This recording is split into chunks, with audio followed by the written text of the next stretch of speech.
It was Samuel that God used to raise up the next king, and his name was David.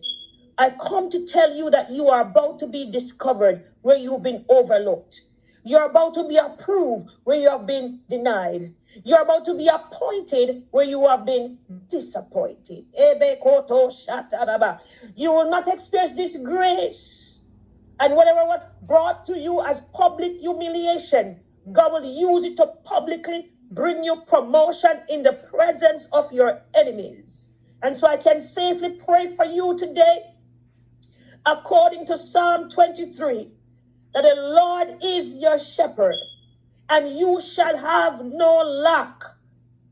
Your help is on the way, no lack, because the God who woke you up this morning sent me, and he said to feed his sheep. He said, I've made you a shepherd over my people. So I come to prophesy over your Psalm 23. The Lord is your shepherd, and you shall not want. He make you to lie down in green pastures. He leadeth you beside the still waters. He is not leading you astray. Though the road gets rough and the tough gets going, he is giving you the peace you need right now. And he's saying, peace be still to the storm that rage against you. He's restoring your soul right now. And he's bringing you into a new dimension in the month of March. A new dimension so you can discern where you're going. You are released today to see with greater clarity what is to come. He's leading you in the path of righteousness for his name to be glorified. And the Bible says in Psalm 23:4, yea, though you walk through the valley of the shadow of death, you will fear no evil, for the Lord thou art. He is with you. His rod and the staff, he comforts you. So he comes to redirect you back to the promise today. Rod and staff, correcting, realigning your thinking from natural to supernatural thinking. In the name of Jesus. Verse 5 says, thou preparest. Tell your neighbor it's on the way. On the way. Thou preparest a table before me. Prophesy. God has prepared a table before me in the presence of mine enemies.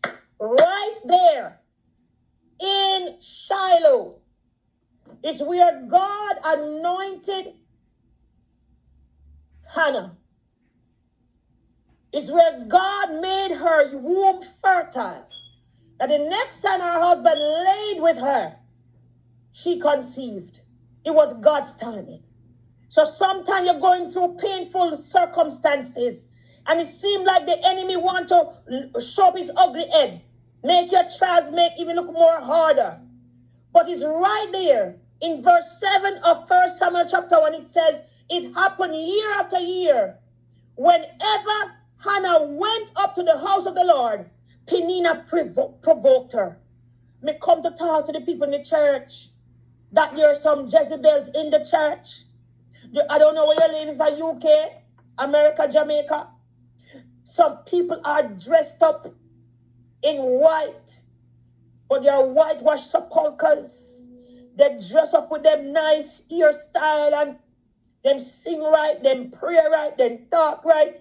Right there in 1 Samuel 1:7, it says, whenever Hannah went up to the house of the Lord, Peninnah provoked her.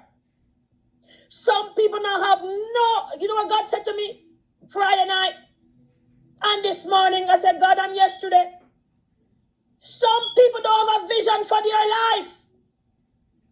They don't have a vision to try to destroy you, to ruin your integrity, to badmouth you. Some people don't have any vision to do anything useful with their mouths, not with their hands. They wait till they get to church to watch you and see the goodness of God. That's all the comfort that is on the way. They can see it. And they're trying to distract you. And before you know it, more warfare in your life. What you didn't say, they say you say it. What you didn't do, they say you do it. What you did is like it's not enough. Because they have no other aim but to try to destroy your future, your destiny, because they have no vision for themselves. Anyone too busy trying to destroy you, trying to bring you down, have no desire to do nothing with your life. Your future is dim. They're giving birth to many things, but they are not satisfied. And there is Penina in the house of God. He didn't say at home. Year after year, whenever she went up to the house of the Lord, Penina provoked her. And every time she go, she can't eat, she fast and pray, clothes are drop off. Her clothes falling off. Because she say, I can't eat everything they put before me. I must give back some to God. I want something from my God and I want it now. I'm desperate for you. Hannah cried. And I don't want to eat. Her husband see her sad, trying to make her happy. And he couldn't even satisfy her with what he was giving her. She said, what I want, only God can satisfy. That's why Psalm 23 says, he prepares a table. Ooh. Because a table has to be well dressed and prepared in the heavenly realms. That's why it's paid to wait on God. Patient in tribulations. Patiently wait on God. Because the table is spreading. He's not calling nobody to prepare it. It's prepared in the heavenly realms. It's prepared in the glory realms.